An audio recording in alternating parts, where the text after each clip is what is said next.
Welcome, everyone, to the Commentary Podcast. I am your host, Pat Brennan. Today on the podcast, we are going to be watching Michael Clayton. It was released in 2007, and it is written and directed by Tony Gilroy. The film stars George Clooney, Tom Wilkinson, Tilda Swinton, and Sidney Pollack. A law firm brings in its quote-unquote fixer to remedy the situation after a lawyer has a breakdown while representing a chemical company that he knows is guilty in a multi-billion-dollar class action lawsuit. Joining me once again for this rewatch of Michael Clayton is my co-host Vikash Patel.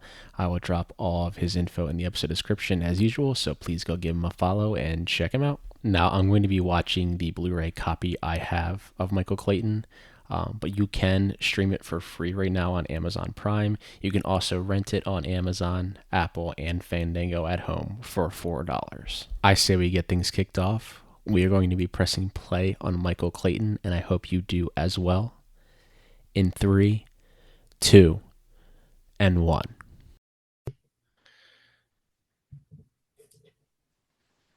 Damn. Tony Gilroy. Oh, is this New Regency? No, it's not. Never mind. Warner Brothers.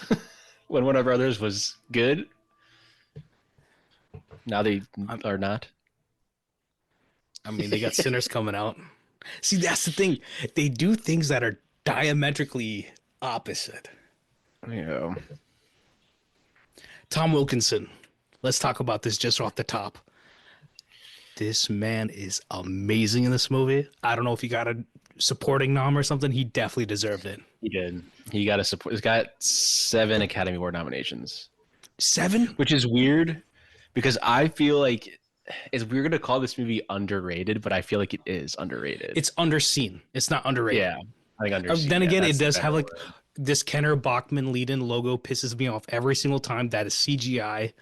Besides that, this movie's perfect, honestly. My problem, I don't know. Those are I mean, I understand it's 2007, but like, it just, it irks me because it's noticeable. Like, there's a CGI cow in Inglourious Bastards.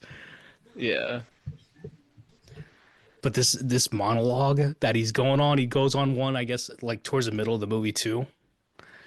And it's He has like 4 monologues in this movie.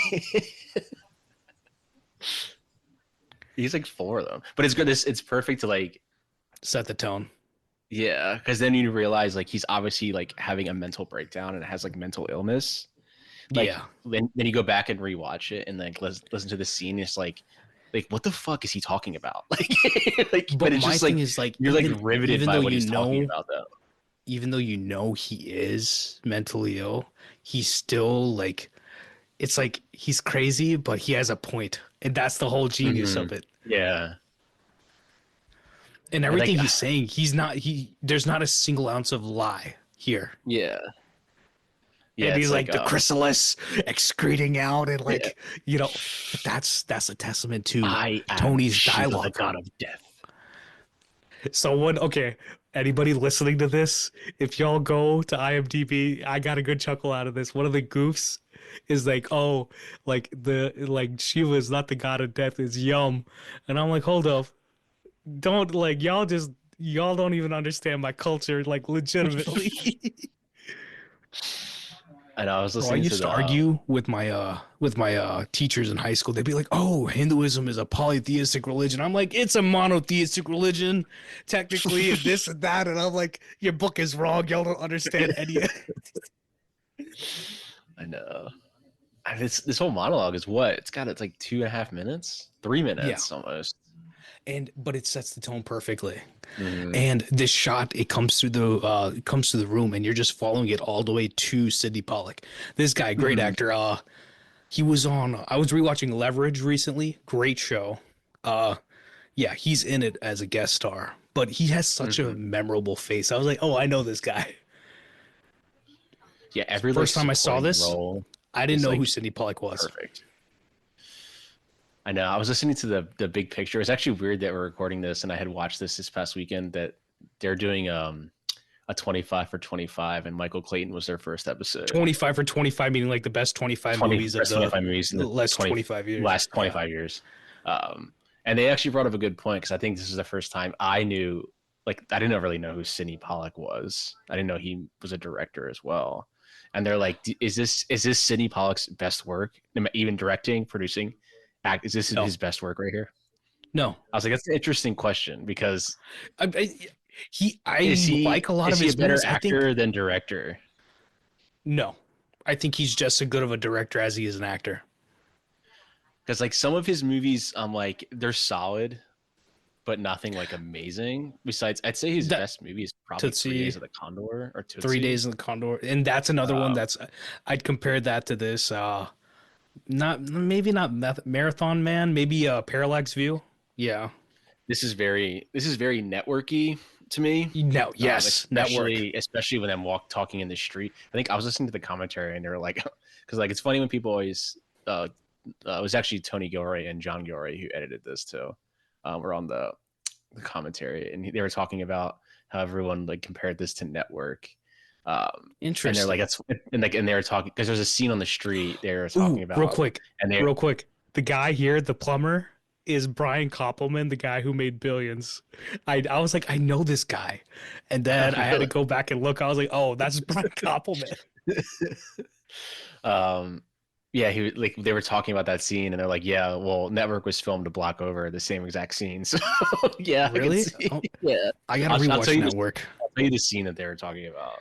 because I Are you love talking about you know me. the guy in the hoodie is the creator Billions Yeah, the him. green like Yeah, the one that's with the dialogue. no yeah okay I think you're like 5 seconds ahead of me because now I'm just looking at George Clooney now. George Clooney, would you say this is his best performance? I'm biased. You know what I'm You think gonna it's say is Ocean? his You favorite? think it's Ocean? No, not because it's not okay. Because okay, my favorite is Ocean, just because like the sauce, and I've seen it like Yeah. 20 million times. But this is another great one. This is his winning run. This is his Hmm. this is Oakland A's going on their Yeah. streak, right? This is what it is for Well, because him. he won the year before for Sirianna, This um, is better than Sirianna though. and this is the next year, and you're like, ah, he should have won for fucking this man. Like And so this is he's going. I mean, 2007. I think he's going against it's Daniel Day. this is They're in the yeah, run. 2007 was a big year, and he did Yeah. Ocean's 13 this year too, right? Mm-hmm. 07. So A 7-13. Yeah. Ocean's 13, you have the blockbuster, and then you have Clayton, Yes. and Which is like he's an EP on this too. yeah, and up to this point, like he was like, if you compare the Ocean's movies, it's like that's a huge cast. So he's kind of like mixed in with the cast, and obviously he's the lead in that. But Yeah, this is like completely against type of him because he'd been in a rom com that the Coen brothers made, which is like okay, the Intolerable Cruelty, Intolerable Cruelty. Yeah, not my favorite. I haven't watched it in a long time, so maybe I would like it on a rewatch. But and like Oh Brother Where Art Thou, it's like then like he Fire, had like his '90s like Perfect Out of Storm. I Sight. guess you would say like Out of Sight is maybe the closest type of thing, but he still has that No, but Out of like Sight is still like the more the fun like shot ocean, like yeah. Oceans exactly. It's This also is because it's Soderbergh too, but this is yeah. very much like um because he's not like playing that like oh I'm a really good looking dude I'm gonna stare at you for a little bit like he like barely smiles in this movie like This it's is very just is very like tie undone a little bit like he looks like he's tired the whole time this very is tired. Leo's comparison to Once Upon a Time in Hollywood. That's like in his Yeah, mid 40s role where it's like it's a bit more serious. this He's is what kind of this is what he should broken. have fucking won for. Yeah, Yeah. and it sucks that it was like the year before so like the academy body would like well you just won But an Oscar last honestly, year so you know. you know what it is? You know what the difference is? He doesn't have any like outbursts. This is not a you know, Mhm. capital letter, big role, big actor, big moment. It's not an Mhm. explodey movie till the Yeah. end. And he uses it as like, a theatrics to get the wire. Mhm. But besides that, okay, can we talk about Bob Elswit? Because This fucking 2007, scene. Bob Elswit shot this and There Will Be Blood, Very blood, yeah. And then and Deacons both shot No Country completely. and in the Valley of Jesse Hell. James and Jesse Or James, wait, yeah, and yeah, in the yeah. Valley of Law. But Deakins was nominated in the category twice for Jesse James and Country. I love I this don't know if actor. this was nominated I for. love I don't know if both of this was them. nominated for cinematography. Do you remember who this woman is? She's She's also the mom in in. Transformers. It's the same year. It's But yeah, it's the 2007. same year. But she's fantastic in this scene. Like she doesn't say a word. She's just standing in the back. And what it's perfect And then about when this like whole scene too is you don't blocking. really know like where he was coming from. Is he drunk? Yeah, Like you don't know. Like it's never explicitly said. Like or did he just hit the guy and just drive away because he's yeah, rich and he can do that? This actor is fucking phenomenal though. yeah. He's in like literally Amazing. one. He's literally in this scene.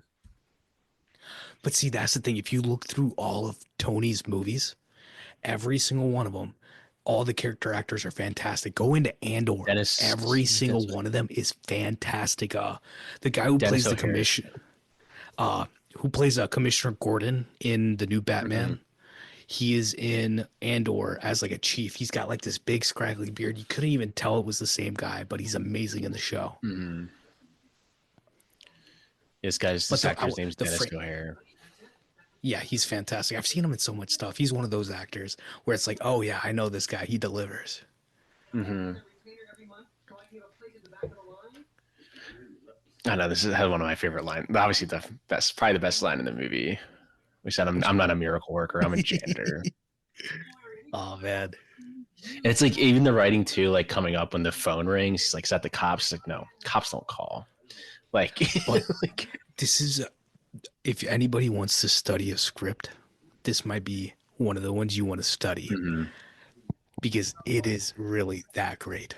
Yeah. And it's a lean machine. It really is. And the way he just made the movie, it's classic. Mm. Yeah, like the his wife This is not a movie hasn't with said a any word. thrills,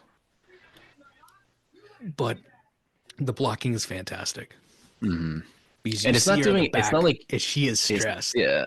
It's not even reinventing like No, anything. It's just very like just well put competent. together. Yeah. It is. There's no. It's There's nothing when I was like watching extra. Remember the Titans.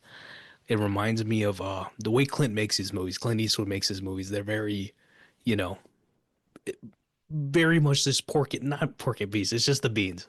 Very Mm-hmm. simple. You got your protein. It's efficient. Yeah.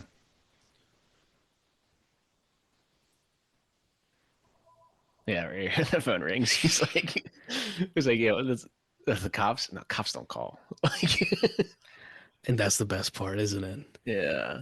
And I don't usually do this for your pod, but I was reading because this is a very specific movie to me. I was reading Roger Ebert. 4 stars obviously for Four this movie. stars. And he was like, "Oh, I've seen the movie twice already, but even on a second watch, I am still. It's about the journey, not the destination. And Mm-hmm. this movie is, it's an amazing journey. This is one of Tony Gilroy's favorite shots in the movie because he said when the cuts to and he could see them all in the back as he's on the phone. Because he's like, Yeah, this is really what it's about. Like, this is who this guy is. Like, we can argue all you want, but I'm still gonna clean up your mess. Like, don't fucking worry. And then Tony Gilroy said, don't ever shoot a movie at 6 o'clock in the morning. You'll want to kill yourself. He's like, you got about 4 minutes to like shoot anything.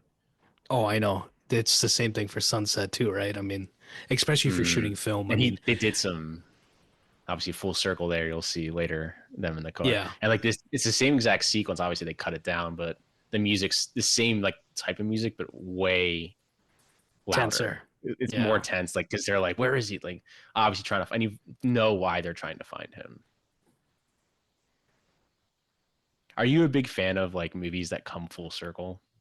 Yeah, I think yeah, obviously. I mean, Yeah, I'm a because there's fan some of all people that movies, aren't. but Some like people are this is like like this type of movie perfection. where it's like it'll be like this, and then it'll say like 3 days earlier.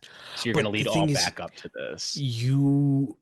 so a lot of the movies I've seen in India, like Hindi movies, they'll start in media res like this, and then they'll go till half point. When it hits intermission, then you come back, and then the rest of the movie is gonna be in, in real time then.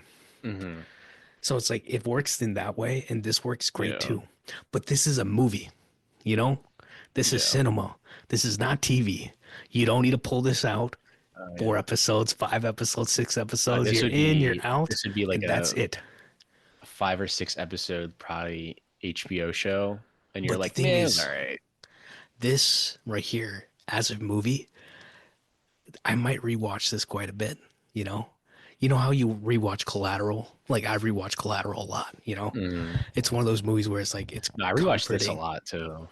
I That's what rewatched I'm this saying like is that every time I it's that watch this, same I'm just level. like, God damn, this movie's so fucking good. That's why I like you told me I was like, dang it, I haven't watched it this year yet. It's pretty early. I was like, They said that he said that these what's horses were trained. They had lived in that like hill area for 4 months, so that it wasn't oh, like okay. weird to them, so that they could stay Yeah. there, and it wasn't like awkward for them to be like, who the hell is this man coming towards me? I still don't get the I don't know what the subtext is here, honestly, to this day. I just accept it. I think it's just like especially obviously when it comes full circle. I think it's him being like he's done, and it's just like Yeah. it's then he just sees some horses and just gets out. Like it could be just as simple like we needed him to get out of the car. You know what it is? The entire movie, when it comes to all of the, stressful parts of his life, it is all within these, you know, very '07 looking dour Mhm. buildings, skyscrapers, hotel rooms, very Yeah. dingy. So this is Oh, yeah, him the color finally the color going into palette is the, very blue and gray. Always yeah. overcast. It's never sunny. It's always But like overcast. this is him going into like trying to like, go back to nature for himself. Yeah. And then Are Tony you in his Gilroy was bedroom yet? saying, about to be. Tony Gilroy was saying, Okay, tell me when you we get can to talk about it. the Talk about it. tell me when you get to the green grasshopper that's on top of his lamp, Okay. and then I'll press play This again. is Rambo Conquest. Yeah. Okay. You can press play now. Okay. There we go. All of these toys are Tony Gilroy's son's toys from when he was Of like course. 10. He went into the basement. It was like, what are these? Look at these. I think this is I forgot the budget for this movie. Maybe 20, right? Yeah, it made $91 million. Like this is the these movies would make like this is essentially this is like a black bag type of movie. Like Yeah. this black if Black Bag was released in 2007 or 2006, it would have made $100 million. 100 million. This Yep. movie made $100 million, like on a $20 million budget. Now, if you release this movie's gonna make maybe 5 to 7. Because Clooney's probably not gonna even pull in an audience anymore unless it's like But the on problem streaming. is also that, the problem is the streaming. That Street, yeah, I they've was trained the talking audiences to to know that. I don't think it's Casmo ever gonna go away at this point now. on Twitter. She was talking about how it's like people don't even want to, people, the norm really is that, Give it watch a 2-3 mini weeks. series, Yeah. watch 8 episodes rather than watching 2 hours. Mm-hmm. Well, I think people just And don't want to go to the movie theater anymore. They're just like, well, if I wait 2-3 weeks, it's on streaming, and it that's the sucks. thing. We can argue Well, at this point. We can argue it all day, but it's never going away. It's going to be 2-3 weeks No, streaming. I'm if not it worried. pops. I'm not worried about the streaming. It's like just pull them out. The studios need to understand that they need to stick to their guns and wait 3 months. Because Snow White, I've been talking about Snow White recently, Yeah. and someone told me today. Marley told me today. He was like, "Yeah, there's 20 people in the theater today to see it on a Tuesday." I was like, "Okay." I was like, "This movie, I'm not gonna like defend Disney in a way. oh, I'm not. But I'm not either." I will say they're one of the only ones. Besides, they'll go to VOD, but they still won't put them on Disney Plus. Like Moana 2, I think just got on Disney Just Plus. went It's on been there, 4 months. Like, But what are they doing? They're keeping the brand. They're trying to yeah. keep the brand. They're doing the Apple thing. And Mhm. that's what you're supposed to do, especially with film. But But the I way, don't know. yeah, I like this kid. He's not, overpowering, but like he's got enough of a presence. hmm and the relationship's interesting because it's obviously his son, but it doesn't really feel like because he's so detached from him. Like he almost feels like his son's lawyer in a way. Yeah. Like he's just And like he'll show up but every you once know in what a it is? while. You know what the detail is? He's already outside waiting for me. Yes, I already Yeah, ate, but he lied. But it's like, yeah, okay, I'm not teaching him to lie, but I think he's learning yeah. it from his dad and is like, Like he still there's likes his dad, but a no, lot of no, their but you know what that interactions feel is? like transactional in a You know what way. that is? It is subtext. Me and Hmm. Zach were talking about it. I don't know what movie we're talking. No, we're talking about Honora and how a lot of people are watching it after the Best Picture win, and they're Yeah. like, "Oh, this movie, it's this, it's that, it's they're dismissing the movie because Hmm. they can't pick up on the subtext." And Hmm. I very much, watching the movie, I was like, "Oh, he's lining it up. He's literally framing them together. He's telling a story." And it is not out of dialogue. All this crazy stuff's going on, but he's telling a totally different story the entire Hmm. movie. But people never picked up on it. So it's like it's a media literacy issue. Yeah. And he does a really good thing in this movie too. There's a scene when him and his son like leave. I guess it's a birthday party. Yeah. And he pulls over to the side of the road, and his son says like, "What?" And then at the very end, after his car blows up, and he like runs up the hill, and he goes to that like grocery store, and his brother picks him up. He gets in the car, and the first thing he says is, "What?"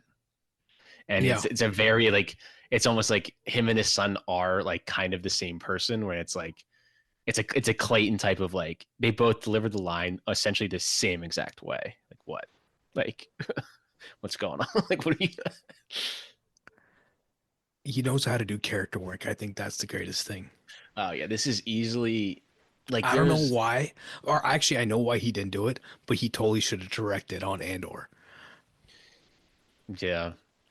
You know the very famous pass some person that passed on this right was who Wait, said in someone. 2012 someone passed on the lead of Michael Clayton, and you're gonna be like, yo, Oh, yeah, I I'll give know. you, you know, it was Yeah, I know. It's my man. It's the Denzel. man that's on Othello right now. Yep. That's Yeah. bro. The tickets for Othello are like $600 to $900. I was telling Dude, Zach if I about was it. I was rich, like, I'd be like, yeah, let's go.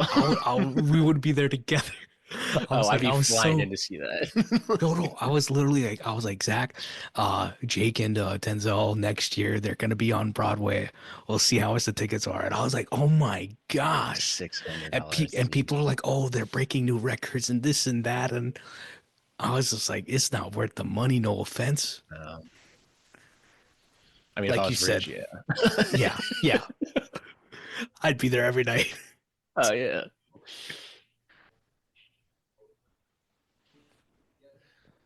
They actually shot these in-law offices, I think, on the weekend. Smart. And I think there's one. I think it Save was like money. two floors. Two floors they were allowed. I think it was. I don't know if it was this office.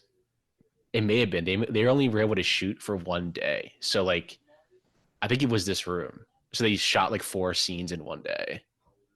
But it's very efficient. Yeah. There's one scene coming up when it's not coming up. It's like in the middle or towards the end.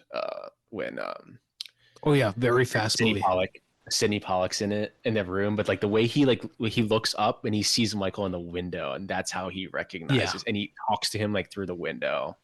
I love that.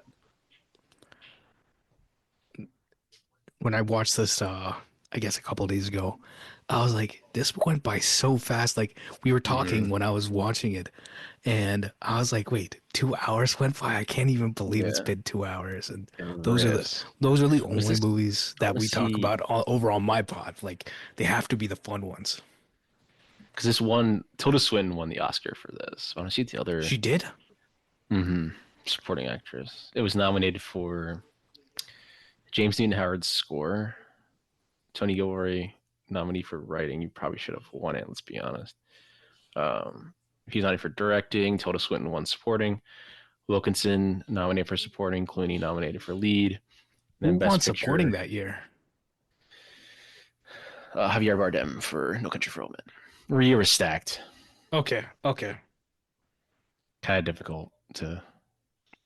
That's a great Understandable. shot. That's a very like 70s shot. A shot from across the But looking into that's the the. thing. It's like does almost it killed have him. to be a 70s shot? It's not a 70s shot. They brought it No. back from the 70s, but it's Yeah, like this is always, this is a contemporary set movie with contemporary issues that has no excuse for a filmmaker not to make it set in that's why. modern day. And people That's why I keep feel being like it like, has. "Oh, we can't make movies nowadays."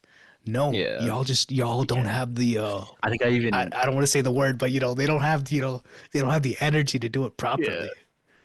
I think I even tweeted out. I was like, they just like they really just don't make them like they used to. It's this is what not even 20 years They old, but it's can. like They can if they they wanted. can, but it's just like yeah, They they know won't. what they're getting. Yeah, it's That's my problem. I'm like, hey, I mhm. like I told you, I was like, can I do this? I don't know if I think I can do this. I'm like, geez, this is so good. Because I think Tony Gilroy said he's like this movie gets a lot of 70s comparisons, obviously like Network. This movie actually weirdly reminds me a lot of All the President's Men, and I don't know why. Oh, I know why. I think I it's know just the way exactly it's why. paced. Why the No, way it's paced, I the think. whole movie of All the President's Men is a build up to the end. Yeah. This movie is the same thing because it's like, Is this guy? er, That guy was Michael Scott's boss in The Office, wasn't yeah, yeah, yeah, yeah, yeah, yeah. That's he? him. And it was I Ed was like, wait, where Packard. do I know this Yeah. guy? And it's like him taking that awkward photo with Steve Carell with the Yeah. mullet. I mean, Yeah. he dies. He gets his like head chopped off with like a car accident or something. They said. Tilda does her best acting in this movie I alone. know. Which is weird because like when you think of Tilda Swinton roles, it's like she just plays like She's someone done from crazy another stuff. Earth. But like this is her very most like straightforward role. And I think she Grounded even role, said yeah. she said I wanted to play it like I was hired by U North to be their actor. So I was like really like bad at acting for U North. That's why she's Yeah. always very See, nervous, okay, stutters. compare it to her in Okja. Hmm. People took that role. They took Jake Gyllenhaal's role to be like they took it out of place. They didn't understand what Bong was going for. They'll always say And like they're acting in another movie. They'll always say, no, but they're not acting in another movie. It's a satire, right? I know, It's supposed to be a parody, but and like, what she's yeah, doing here is a not a it's like a it's pair. almost a it's It's like a honest. fakeness. It's like Yes. it's like I'm acting, like we're I'm acting in act front of all she's of these acting on people. acting. Yeah, she's we're play like they're hiring me to act for New North is what she's saying. And it's like the way I think about it is like you know how people are like if you want to be funny, you can't think that what you're doing is funny. Because if you're just trying to Hmm. act funny, you can't act funny. You have to be serious. Hmm. I love how like look at his costume designer now. Like as he's going to like take care of this, like his suit's all perfect, ties Yeah. now fully up. But as we get towards what we just saw in the beginning of the movie, his tie was down. He looked like he hadn't slept in days. Actually, Like, or not costume designer. I know production designer on this movie. He definitely blew up after this one. Started doing a mhm. lot more bigger movies after this. I think he did this and that Stranger Than Fiction, Mark Forster's movie. That's a good one. The Will Ferrell one. Hmm. This is the other whatever craziness. Wow. Yeah. I told you, I don't know, I probably said it on this podcast. I did not know Tom Wilkinson was British till like the last 5 years. You haven't And it's seen The blowing my Patriot? mind. Bro, I grew up, it was this, it was The Dark Knight. It was And then you're not like Dark Knight, Batman Begins. It was Rush Hour. 5 years younger He than w- me. he was literally just American to me. But Hmm. that's what is that? That's a testament to this man's skill. Hmm. He's doing straight theater acting in this. Oh yeah. And it's like And then obviously it's the Clooney's first doing time no, he's but that's seen the thing. Clooney's doing movie acting, but both actings work perfectly because this man him. is crazy off the rails. Yeah.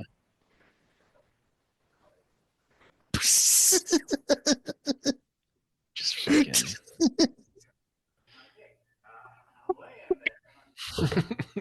So I start doing that.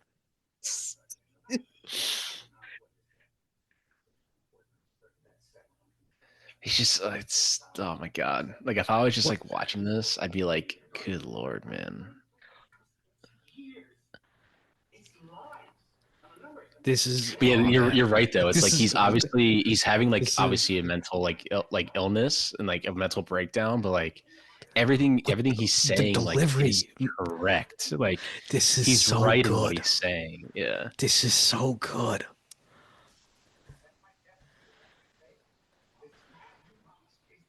This is. You see, he's Oof, heated that too, right? camera Look at the flip way right on the other side. Yeah. Clooney's breathing. Well, the line's coming up. I am Shiva, the god of death. He's sitting over there in my room right now.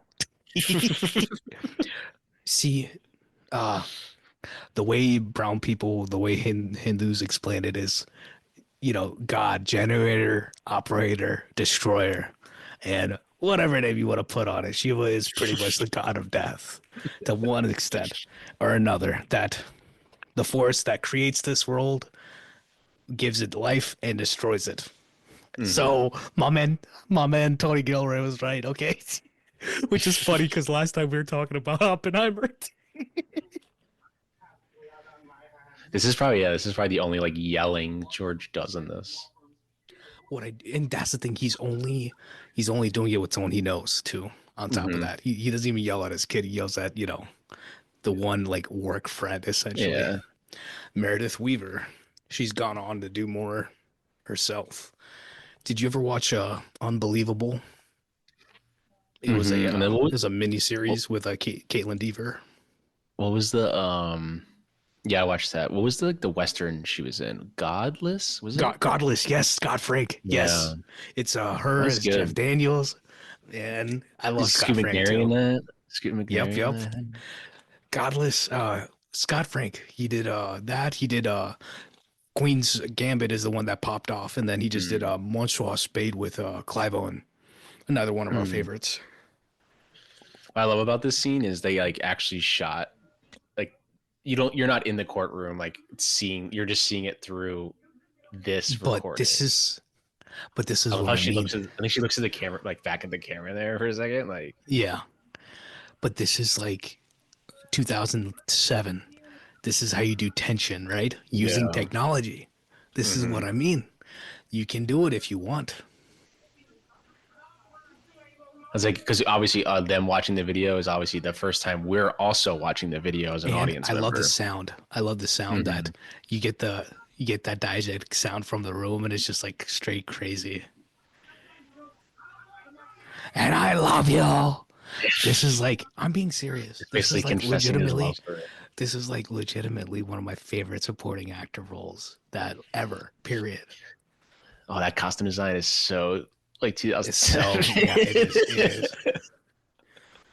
When Clooney walks in about like 5 minutes, when he walks into the room with the litigation team, and he's asking like, where's his briefcase?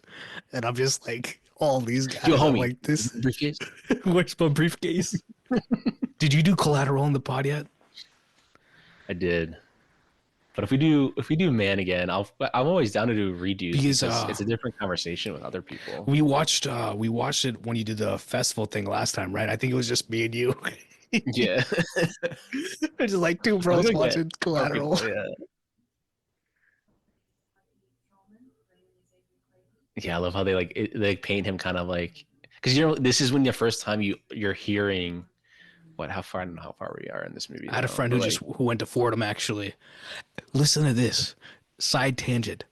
The guy I know from high school that went to Fordham is actually legitimately one of the best actors I've ever seen in real life. And he just went off and became a lawyer. He became a lawyer instead. And I'm just Michael like, Clayton. He's like Michael Clayton.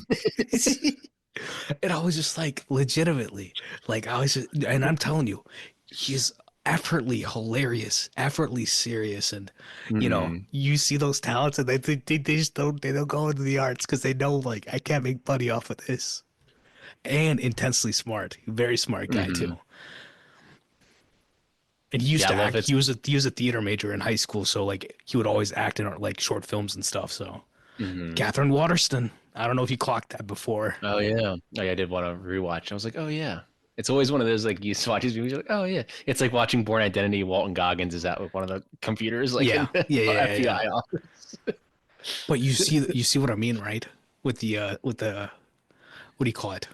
With all the fashion in this room. Yeah, but it's very muted. It's all blue. They're all wearing blue. Very Yeah. muted. It's either shot at night Bl- or it's the most overcast sky you're gonna see. They shot this during the day probably and they just covered up the windows or they just shot it in Yeah, an interior room. with no window. I mean, some places have that. Yeah, Plus, I mean, because it's like you said, he doesn't want to shoot nights. He doesn't want to shoot at 6 a.m. yeah. Because all Costs more those money driving if you want to scenes, shoot nights. even him driving on the highway, that was all practical. Like they didn't use any CGI, and they're like, yeah, like in the commentary, they're like, never again. We are using the backdrop because that was fucking annoying. I mean, it looks good. I can't say anything else. You in True Detective, a lot of the stuff of them sitting in the car is actually them sitting in the car, and I'm like, HBO gave you the money, y'all shot this on Yeah. film, and they ran with it, and it's great. Hmm. I love this. I think there's a lot of points in this movie where they have a narration that's giving you information, and then they're showing stuff, and for this being a directorial debut, this is one of the Hmm. best ever. And it's just like, Ridley Scott made Blade Runner, he made Duelists. Like he was working for a long time beforehand. And Hmm. so was Gilroy. Tony, right? Yeah, For he'd anybody who written like doesn't know. 10 scripts at this point.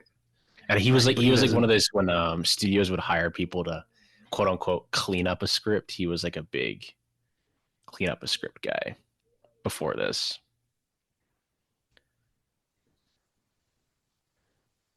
And what's great about this scene is when it starts, you'd be like, why are these two talking? Like you're like, what is going on? like but but my it's because it later, I don't know if they've already shown it, but later like you see a photo with Tom Wilkinson, his wife, and his kid. Like he's still very much like a family. Like if throughout the movie you'll see he basically his son is George Clooney's son is trying to get him to read that Roman yeah, Conquest Roman book, Conquest, yeah. and It's like exactly so what he's he's going now through. he's literally telling Tom Wilkinson like about it, and Tom Wilkinson's like, oh, that sounds super interesting, and then he like he goes out and Goes and gets it, buys a book. and Yeah. goes and read it. His Um, dad won't, but he does. I think his dad he So does have it. His dad does have it on his kitchen counter. yeah. That there's one scene, and it's actually a deleted scene. I'll talk to you. Yeah, he's gonna go right into. But yeah, it's like a random scene like that. You're like, why did they? Because obviously the son is calling for his dad, and then he picked up, and then he just started talking. But like, yeah, it's only Tony Gilroy can pull off that. Like, this is such an awkward. Like, why is his son talking to him now? like, But but I it think it's works. beautiful. It Yeah, works. because he got to Tom Wilkins, and he basically calmed him down, being like, you could read this book. It's all about like these this cool myths and stuff.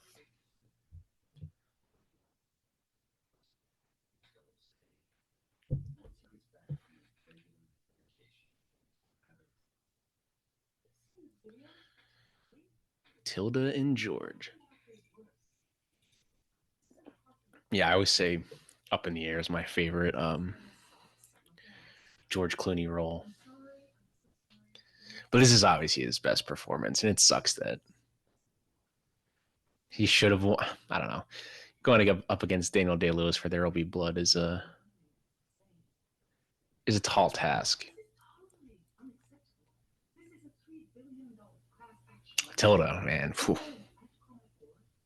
probably her best performance, honestly. Just saying something because she has a lot of fantastic performances.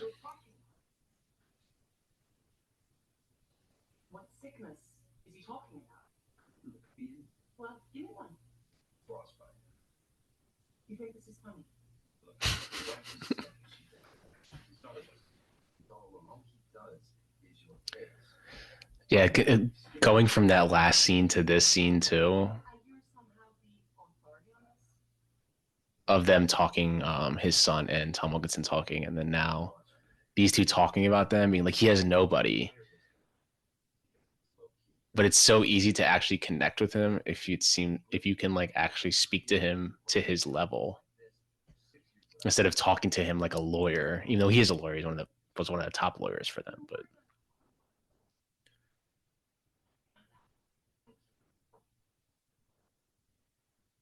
it's great lighting too. When films used to have lighting.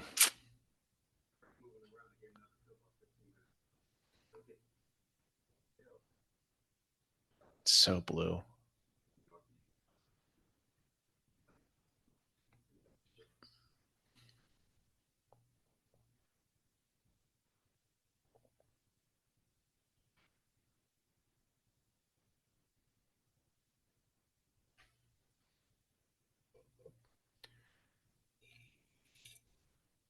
He's basically like a babysitter. You're the babysitter now. Keep an eye on him.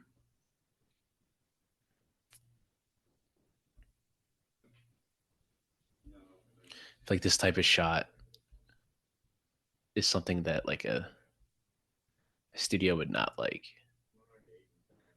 It's too dim.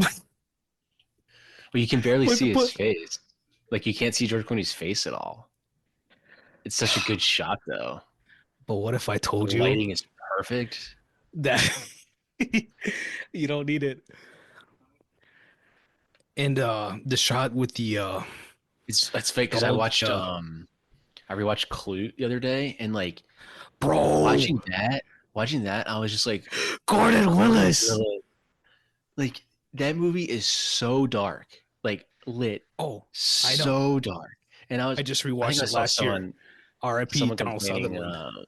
someone on Twitter was complaining about how Soderbergh lit Black Bag, and I was like, bro, Yep. you would lose your mind in the 70s. Like But Clute Gordon is Willis like is literally like I that was a talk about very him. Clute shot, like that entire face just black. It's something that's supposed to be like serious, just his face just black. Like And Gordon Willis's whole process was, dark room, and then we do lights. It's not the other way around. yep. And it's it's fantastic work. And this movie, the room with Catherine Waterston, like the room before with the three guys in there, they used Hmm. practicals. They had the lamps and all the natural stuff, but he probably put other supplemental light in there. But otherwise, you know, Bob Elswood is doing greater work in '07 than he does any day this week, any day recently besides Ripley. And it breaks my heart that the man went to digital because yeah, Hmm. Ripley looks good, but everything else, this man shot like Skyscraper. He did Velvet Buzzsaw with Tony's brother, Tony Hmm. Gilroy's brother, Dan Gilroy, and does not compete with this level of work he used to do. And he Hmm. was complaining. He was, I think, okay, little tea time, real quick. Robert Elswith, Paul Thomas Anderson, they worked together for many years, and now I'm very sure that their relationship is soured Yeah, the because falling out.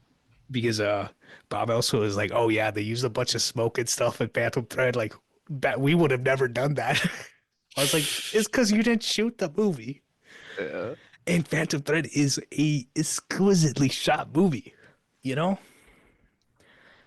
it's just Hmm. you would hope that you would work with the same people as much as you can. I always think of Darren Aronofsky and Maddie Libatique, and those two talk about it. They're like, we argue all the Hmm. time, but despite that, we work together because we're always putting out something good together. Hmm.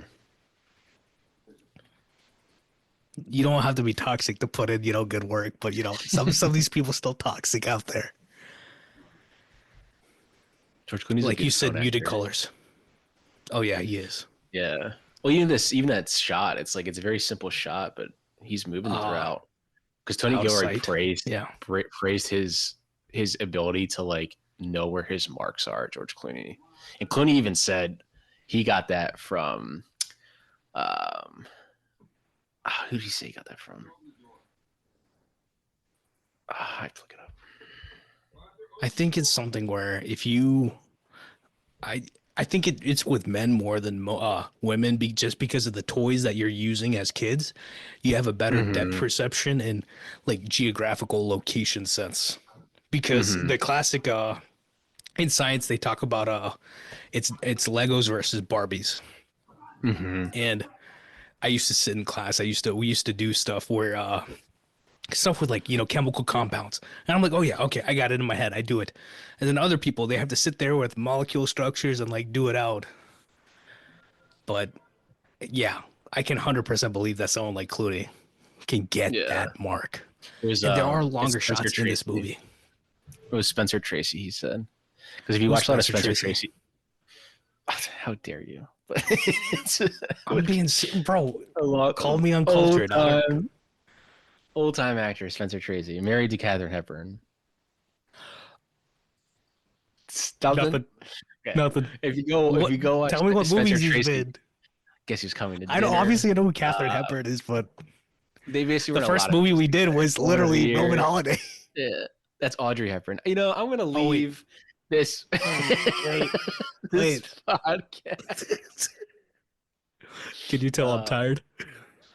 No, but I'm if you joking. watch a lot of Spencer Tracy movies, like when he's Yeah, walking, he's always looking down, and when he's looking down, he's looking at his marks. So he's Mark. like, Yeah. yeah, he's literally just he's always looking down when he's walking. Then I'll stand up, turn around, and deliver the line. Oh, there's a shot right there. You can see his stuff, his family. I love this shot when you see Sidney Pollack look through the window to see Michael, as Yeah. opposed to just turning around immediately. He talks to him through the window and then he turns around. Right here. That is so good. Yeah. Then you look Michael. Like he doesn't even need to turn around. Then you look Michael. And you know what the thing is? Why don't we have shots like this today? You know It what? was on You know what location. it reminds me of? That was an actual office building in New York on location. Not even a set. Like not even like a built set. What I remember is recent memory is the way Kitchener shot Celine's song, Past Lives, the way that was shot specifically. I'm like, oh, this is like, every single camera placement is like perfect placement. Like you could tell the thought that was put into everything. And usually it is these smaller movies where you get that work. Yeah, honestly, actually wanted to see what the budget was. I'm pretty sure it was like 20, 25. Hey, actually, funny enough, Dan Gilroy was getting interviewed. I think this is from when Born Legacy came out, and he's like, the budget for Michael Clayton wouldn't even cover the budget for catering for my movie for Born Legacy. And Born Legacy is his worst 25. movie. 25 and it grossed 93 worldwide. They said that these were the last shots they did of the movie. They went to Times Square two weekends in a row and they just brought a camera and just had like Tom Wilkinson walk around. All the footage is the second weekend. There was like a lot more people there. Yeah. They were like, we were just walking around shooting. And he was just looking around. Those are the last things they shot. Such an interesting book. So there's a deleted scene here that he takes out of the movie. There's a woman in this apartment with him.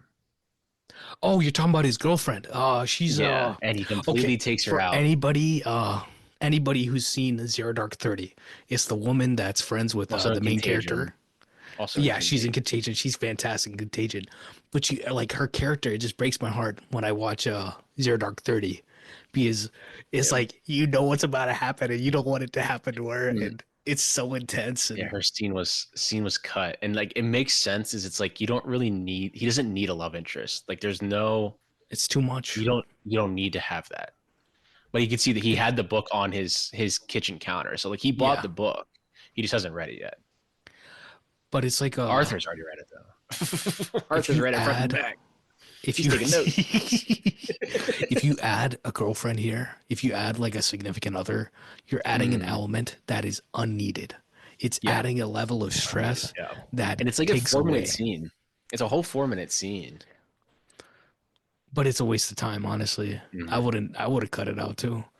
You wouldn't want to cut it out, but at the end of the day, you have to do what Soderbergh would do. Yeah. It's like, it's not adding, and if I cut it, it's not going to make a difference. Or be like Terry Malick and just not tell anybody and then just submit the film. He's like, Brian Gosling, I cut you out of this whole movie. Have fun. wasting Yeah. 6 months of your life with me. Yeah. Sorry, Adrian Brody, but you're in the background for now. The guy who thinks he's Jesus is now the lead. So,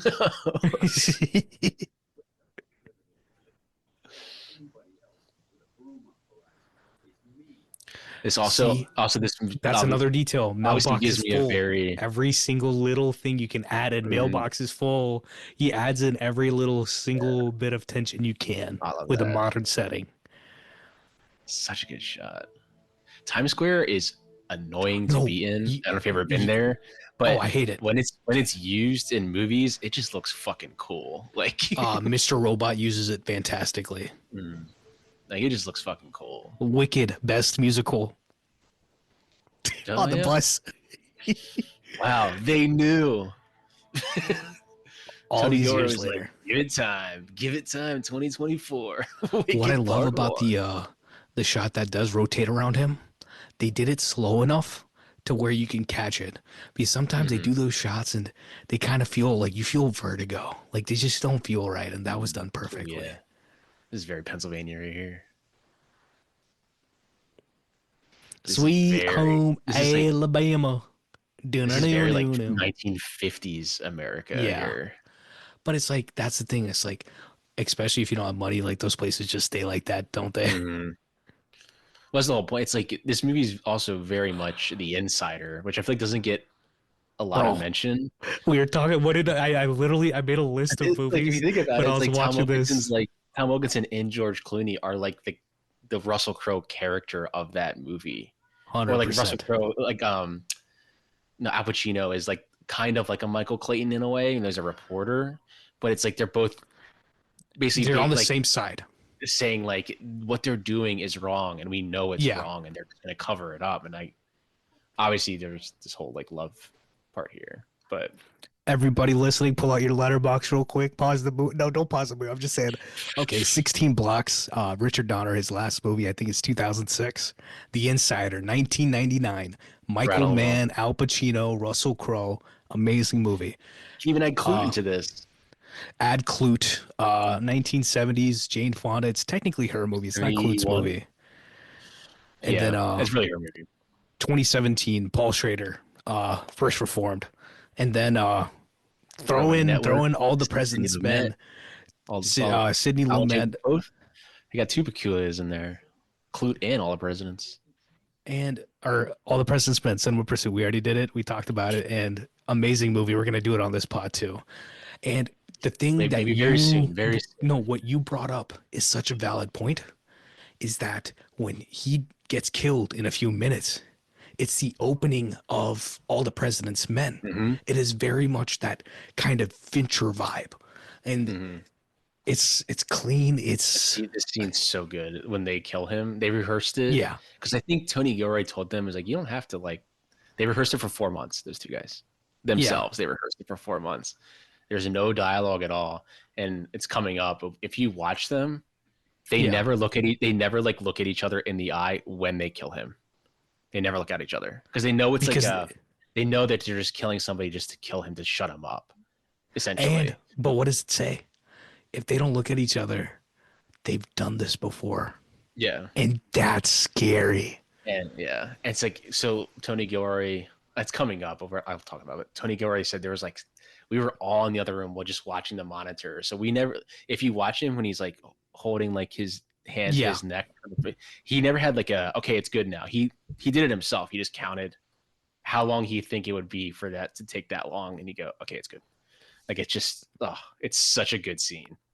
But that it's like it's It's sterile. so well It's, choreographed. It's insane. like it's competency porn, like the way like you watch like John Wick like assemble a gun or Yeah. something, and it's just like it's cool, but it's disgusting, but it's like Mhm. you can't even look away, But and you're it's right. horrifying. It's like these guys have done. This is not their first rodeo doing this type of thing. also this house right here. I think they I think in season 2 of White Collar they use this. It's a New York. It's definitely a house in New York. Devil Wears Prada, maybe? Question mark. See, look like the same Maybe. staircase. Maybe. Yeah, that's what that. No, that's what reminded me of it.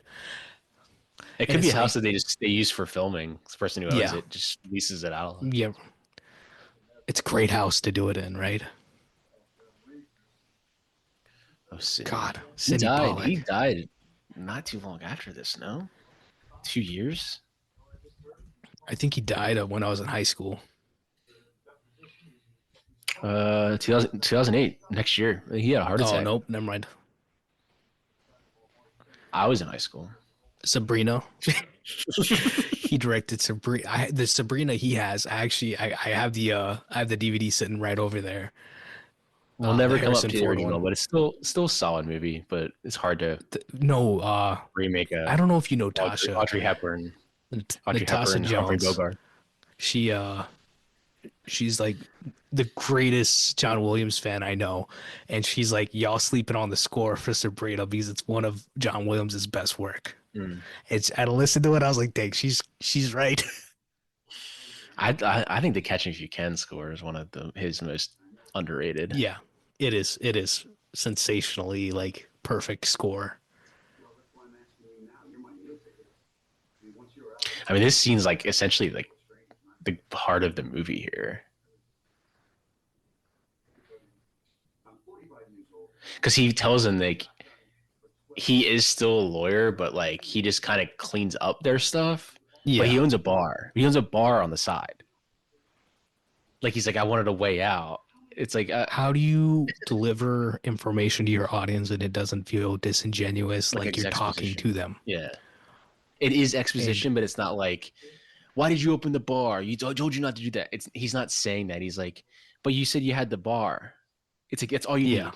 He's like, I thought it was a way out. That's all you need. and That it's type of like dialogue. when do people it typically introduces information when we Mm-hmm. see him at the bar trying to auction Yeah, everything off? They'll do yeah, it. They're like, well, buddy, it's been yeah. this long and I guess the bar you know. business didn't work out.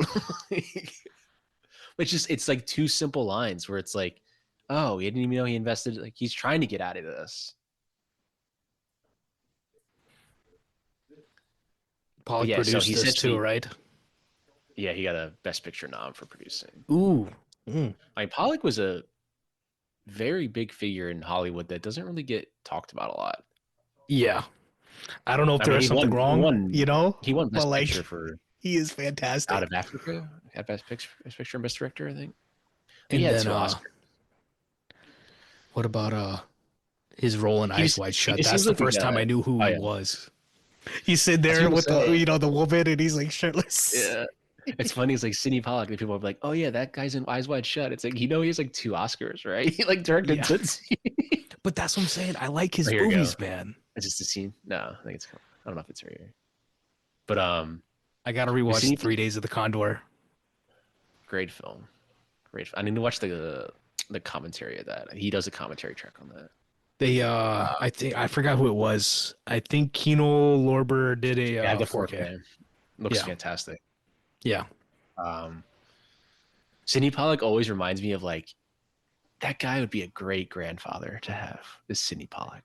Just like the way his vibe he gives off. Yeah. Like I feel like you just sit and talk to him, and you just be like, "What's up?" But that's the thing. We grew up seeing him old. I know. So We it's see like that's old, what yeah. From Eyes Wide Shut in this, and Entourage episode. that's why it's like Episode certain of actors, Entourage. once you see them at a certain age, that's always what they are to you. Like Denzel is always 2000, Wait, 2000 I think whatever Denzel to me. He's not too young, but he's not too old. yeah, Entourage. It was this year. It was the episode that came out. Plays himself. Of course. What's his name? Seth Rogen, Evan Goldberg. They've got a new show on Apple where they just have a stacked list. This scene Studio. right here. Comes out next. While we're recording this comes out then tomorrow. No, the studio. Or Right? no idea. I heard No it's idea. fantastic. I heard it's great. I mean, I love what those guys do. So yeah, I'm invested, but like, I'd rather watch a movie than This- that, but I will watch that. I love this scene. I really This do. is like it's like I remember I was This is watching. peak. I tweeted that I was watching this, and someone just sent me an emoji of bread. Like, yep, you know exactly. Because Yeah. they brought up a good point. They're like, because he wouldn't like kill himself because they know he wouldn't kill himself. Like, what would he buy? Like, this guy's buying like 20 loaves of bread. That's not a guy who's gonna go kill himself. Yeah. Like, like Because they obviously make it seem No, like it look. wasn't a Okay, no, suicide. look at But this. Look at the acting here. Tom is looking to the this scene's ground. insane. Look at him. Look at where his eye line is.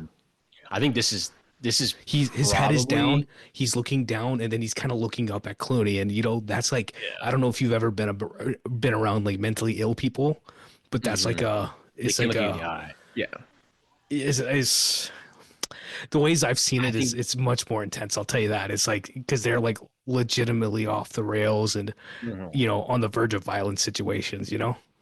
I think this scene is one of the best scenes this century. This scene right here. 100%, 100%, It's just 100%. two master classes in acting, and I think that's why this movie pushed George Oh Clooney God. into a different realm of acting. Because at that point, like Syriana, yeah, it's like but he's just supporting in that, but Clooney, like him in Oceans, he's just playing a very suave guy. Like Yeah. this dude looks like he knows what he's fucking doing. But like this movie escalated him to be like he could play something different and go to toe with Tom Wilkinson. You know what? He never did. Clooney never did a Sorkin movie. He would have been perfect for it. Oh yeah. And Tony Gilroy was saying that this is obviously pre social media and being able to record video on your phone. He said once people realized that George Clooney was filming down the street, like they were swarmed around that area. And this George never like got angry, like told them to go away. Like just he was very respectful. He obviously had bodyguards because it's George Clooney. Yeah. Like by every right standard, I've heard nothing but good things about the guy. I'm sure he's very intimidating to probably work with because it's just like, oh, it's fucking George Clooney. But I'm sure he'd be like, what's up, man? But I've heard like, he's okay. Put it this way, you like know about the air, Soderbergh thing, right? The rule Soderbergh had was no assholes for the Ocean's 11, like no assholes. Yeah. So people can become assholes, but at that point, none of them were assholes, and I don't think Clooney's ever been that. Anna Kendrick, when they're Up in the Air, was 2 years later. I gotta rewatch that. But she said that obviously, like I was so nervous, like it's George Clooney across from me, and he just like looked at me and was like, "Hey, I'm nervous too. Don't worry." Like, and then when he said that, like it just alleviates her. Yeah, yeah. Everything went away. He's one person I would actually want to work with. Different. Like I don't want to. Like now I'm comfortable now. I would never want to work with Brad Pitt or run down. I would have like Tom Wilkinson. That's one person you wouldn't want to work with. Like I would have loved that. But Clooney is one of the people alive where I'm sure big star. Like give me a Clooney. I don't need I don't need someone who's like I don't need Robert Downey Jr. I need George Clooney. Mm-hmm. That's one of my favorite lines too. I'm not the enemy. Well, then who are you? If you're gonna fight for them, you're still the enemy. Exactly. And I love this commercial. I love this like commercial that they just have for their U-North right here. After that moment, then he plays who U-North is. Yeah. After that thing, I'm not the enemy. Well, then who are you? Then you play the enemy's commercial. Because it really is like you would, I guess Tilda Swinton, quote unquote, is the enemy in this movie because she's the one that's really coming after them. Because like her boss, of course, she's the enemy. She's the one who puts out the hit. What do you mean she's the enemy? But it's like this company is the enemy. That's who it really is. And this company is essentially but any government company. If you're working as a agent of the company, you're still the enemy. Yeah, that's what he's basically saying. I don't want to use the comparison that came to my mind, but like if you're like, I don't know, some sort of, if you work for the government and the government did something wrong and you're the one who went and did it purposely, then it's kind of your fault. Oh, yeah. I had a very real, like, historical reference to make, but I did not want to make it because this is not the place to do it.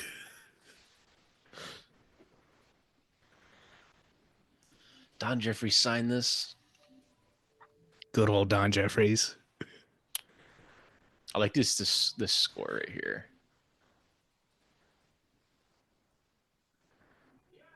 It's very like a montagey score. Yeah. Like you're like, oh, he's making headway. He's gonna, and at the very next scene, I think is them killing him. It's like he thought he had like, oh yeah, And there's the book on the counter or his desk right there. He looks so tired in that Yeah. shot, Clooney. But that's kind of how it is. Like, you go home and you try to play with your kids. I mean, But is I like. this whole scene is him like he's figuring everything out. He's going to expose them. And I'm pretty sure the very next scene is them literally killing him. You brought up Clute and the house that Jane Fonda's character, the main character of the movie, not like it's not Donald Sutherland. That's the main Donald character. Sutherland She is, Clute. but he's not the main character.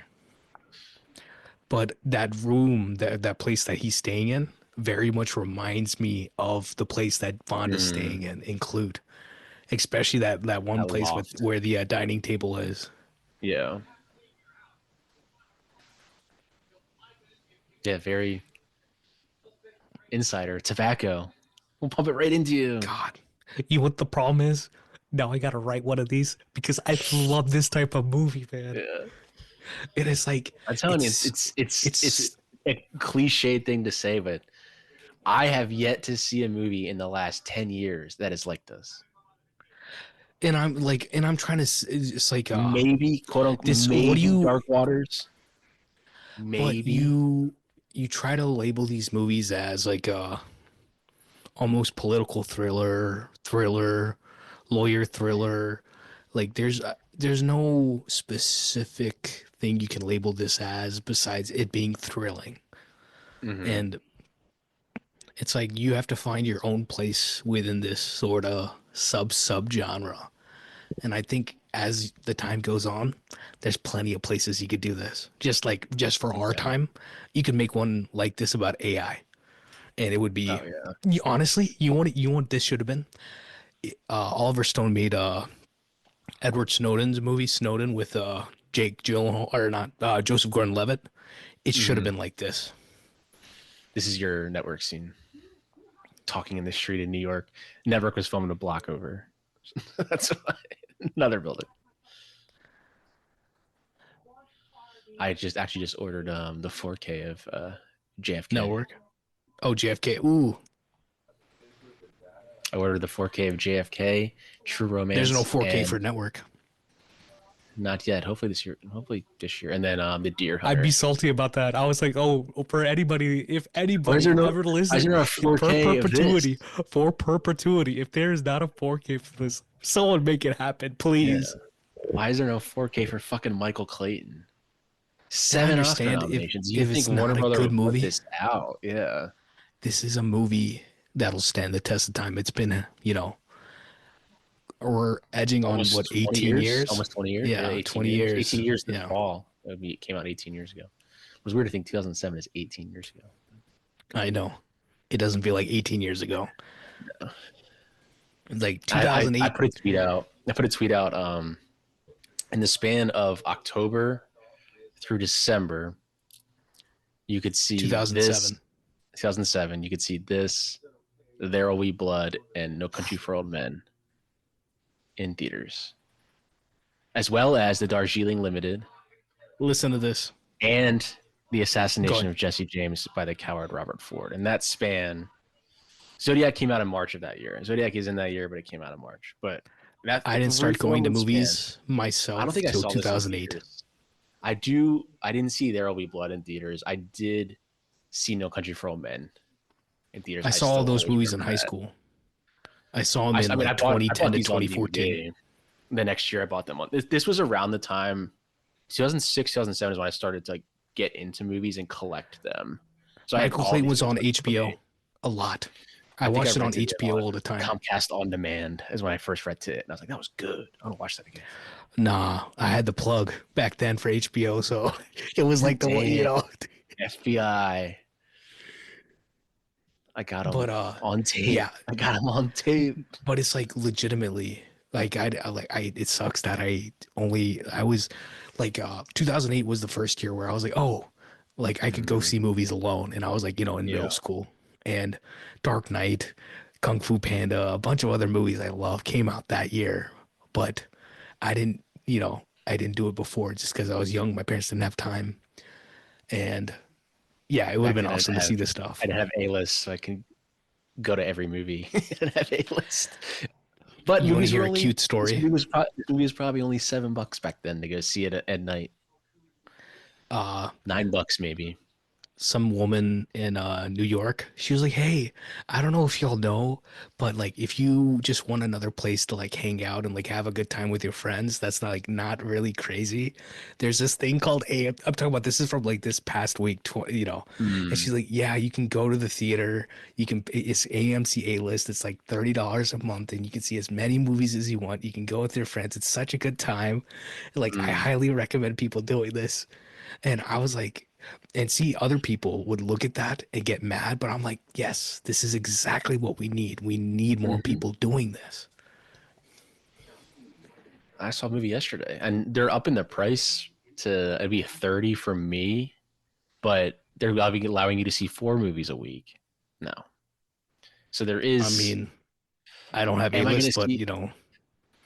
And I do live near the AMC Burbank, which gets every single the movie released. legendary Burbank. The legendary AMC Burbank. I don't know if you saw, I think it was the mayor of, not the mayor, it was somebody from like the city of LA, but apparently LA is the number two theater city in the world or something in terms of Oh yeah, quality. that Okay, Burbank here we gets go. a lot Okay, of. we're going to shut up real Here we quick. go. Here we go.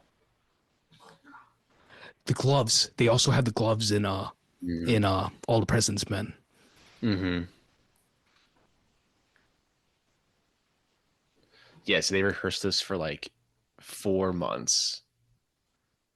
I'm wondering if they used like a dummy or like maybe like a mat to get the weight.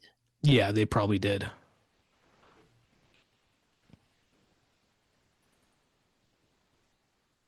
Oh, that like look of him just like bouncing, like just not being able to do anything. like they're The literally about camera to work kill is you, dude. the Oh, camera work is camera's perfect. incredible.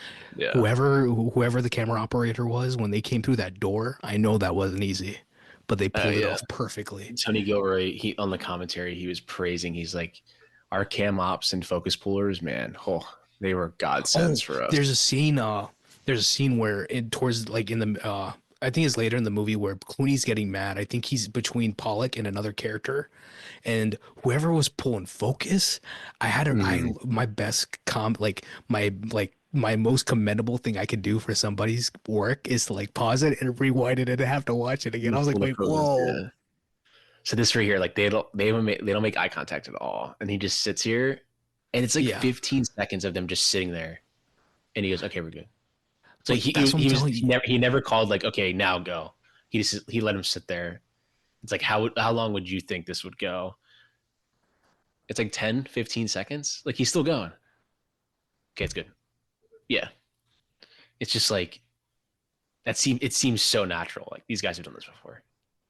It's disgustingly Like good. just literally, they just killed a man. Like it's weird to say they just beautifully killed that man. Like it's disgustingly good. He beautifully killed that man. Fincher couldn't do this. He'd do it in his own way and make it Mhm. compelling, but I Well, he doesn't love do this. handheld either, so, Yeah. so occasionally They he murdered does. that. That scene was fantastic. Mhm. Okay, double entendre. They murdered that.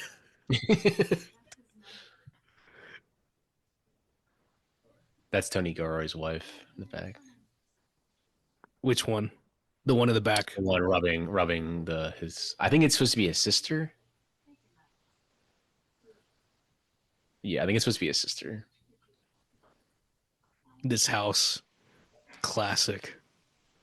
Very suburb house. Yeah. All the houses look the same. They have the same layout. Brother comes up, and he also said he wrote the brother. He's like a lot of alcoholics are really good with kids and like drug addicts. They're really good Yeah. with kids though. Very Yeah. nice to the kids. So he's like, it wouldn't be like this. His son is never scared of him. I okay. Personal thing. I grew up around a lot of, alcoholics and Mm-hmm. drug addicts, and that's true. They are good with kids. And you know, it's not a, That's why he's like never scared of him. I don't it's like who are we to judge, put judgment past them, about it. Yeah. It's an addiction, literally. Hmm.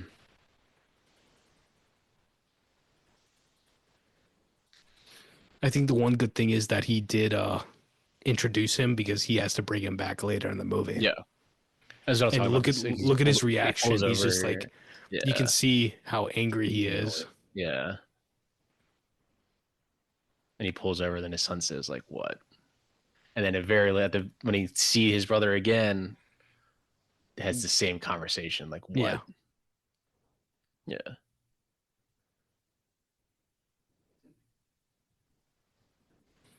You need these scenes in movies. Hmm.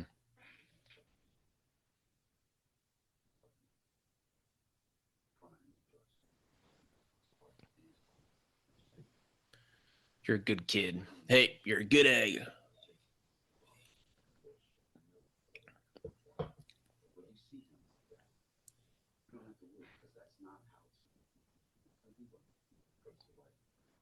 He's talking about himself, right? More than his brother. Hmm. Yeah. I think that's Like something with age. he's like You a realize different. that. Is also like a different type of version of that. Like he's not an alcoholic, but he can become a different person when he Yeah. needs to be for his job. And But this deep is what down I was talking inside, like about. It's you like need to be yourself still. when you have That's why these he like wants to get out. That's why he wants to get when out you now. have He's like, I don't yeah, want to be this fucking person anymore. when you have these run all night movies, you want to have a catharsis for your character, something that fundamentally shifts them. And I was Mm, talking about 16 Blocks, and that's what it is. The literally your main character is a dirty cop. He's a piece of yeah. crap. And the only reason he's the main character for this movie, I think this guy is actually in 16 Blocks. Great actor too. And it's like Mm, he changes, but he's still, it's not like he's off the hook as to what he did. He's still a bad, yeah. person, but he finally is doing something right. And Hmm. there's something kind of gray about it, something compelling about it. Because we want to see people change because we think that, or at least for me, people have the potential for change. And that's what Clooney Hmm. has in this movie, right? That's what Michael is trying to get through. Yeah. Because it That's is when very much the he same realizes thing. it's time to I need to get out of this. He's a cog in a terrible machine. Yeah. The system is messed up. Hmm. But the thing is, though, it's like they'll still find another Michael Clayton. Doesn't matter. Yeah. They're gonna find another one. But I think that's also a thing where it's like, how much can I take? How much can a person take till they Yeah. try to do the right thing, or are they just going to keep doing that bad thing for the rest of their life? Hmm. And some people do. That's the thing, and that's boring. Yeah. Like, what's the point of doing? Like, there's no sauce there. Yeah. But this is Michael essentially, therapizing himself to like, I need to get out of this situation Yeah. expeditiously. And plays it perfectly, like when it comes full circle back to when he goes to the house of where Yeah, the guy hit him, and you can yeah, see like he's just like so checked out, man. Like, look, man, I don't know why you're yelling at me. I'm just a I'm cleanup done. man. Yeah, Yeah, I'm just a cleanup man. And him leaving, like, yeah, this one's gonna be a bad one. I don't even know if I can do this. you feel the magnitude of it, Yeah, which I you're. love that you can go through a movie and have the same scene play and then you just feel Mhm. a totally different context to it just because like you've seen the amount of crap that this person goes through. Focus pulling here too, and the scene too, like him walking through this whole. He knows everybody. They all know him. You haven't Yeah, seen them interact with him at all, but they all but know him. you also see the way that they're looking at him. It's almost pity. They're Hmm. looking down to him. Yeah, They're not looking at a coworker. They're looking at someone that's below them. Like, oh, yeah. our No, that's little, Michael. like Like this, he's if down you on got a his luck. problem, it's like if you got a Yeah. problem, just call Michael. He'll clean it up. Even though he doesn't make as much money as we do, but he'll clean it up. And plus, it does tell you that he's closer to Tom Wilkinson's character than pretty Hmm. much most of them because they are pitying him either for that or for just pitying him in the first place. Yeah. The only person that shoots him straight is it's Wilkinson and Pollock's character. Yeah. I mean, dude, Sidney Pollack he should have been an Oscar nominee for this too. Yeah, yeah. No, he has a sauce. And I understand if he's just, not a good actor, but like you said, he is so good in this.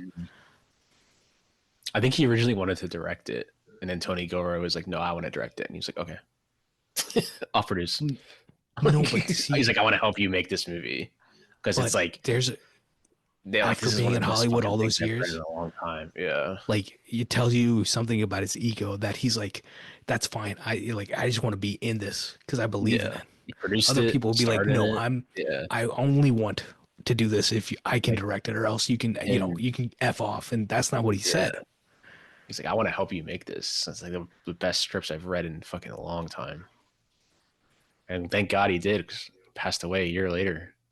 Yeah. Michael Scott's boss wants us on the phone. Was it Todd Packard? Is that what his name was? I think it's. Oh man.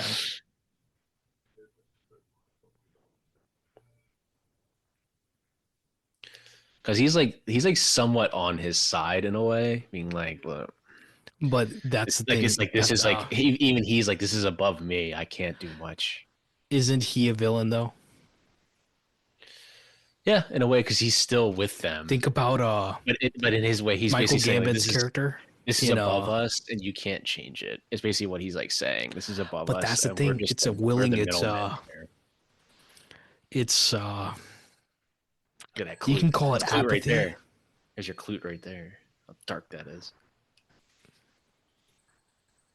Netflix would never know. Everything has to be lit. They have to watch it on their phone. You have to make sure there's dialogue because they're watching with their phones with them. The phone's bright red too. Honestly, this might be my most watched movie this year. I might be watching this a third time this year. I've already watched. This is my third time because I watched it on Friday. Then I watched the commentary. I watched this 3 times in like 4 days, and I still could watch it again tomorrow. But I truly believe that rewatchable cinema needs to have a place that is commended, because I factor in rewatchability for a movie. Oh yeah. And Zach's like, why? I'm like, because my relationship with movies. I don't know what else to say. It says something if I can't just crank a movie.